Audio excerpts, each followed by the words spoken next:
After all the instruction on spiritual gifts, Paul says to earnestly desire the higher gifts, such as apostle, prophet, evangelist, and teacher. But that's not the end.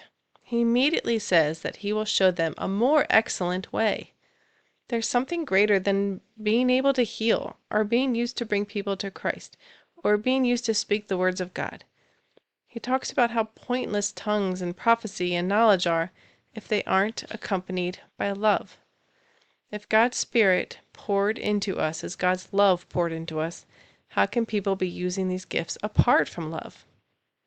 I would say that the gift was given and the person, instead of realizing their total reliance on God, thought they could rely on their gifting. They could move in gifting, but they lost sight of God, looking at self, and in doing so lost love. I will say that Satan can imitate the spiritual gifts. Having spiritual manifestation and gifting doesn't necessarily mean the person's operating in the Holy Spirit. However, love is a great indicator that someone is moving in the Holy Spirit. How do they love? Whom do they love? Do they love the least of these? Do they have time for everyone? Are they humble and kind and patient and self-controlled? What does love look like? Love in the Spirit looks like kindness and patience and humility. It isn't rude. It doesn't insist on having its own way. It's not irritable. It doesn't take offense and resent people.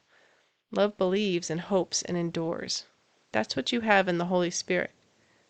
Love never fails. It never ends. You don't run out of patience when you are filled with the love of God through the Holy Spirit.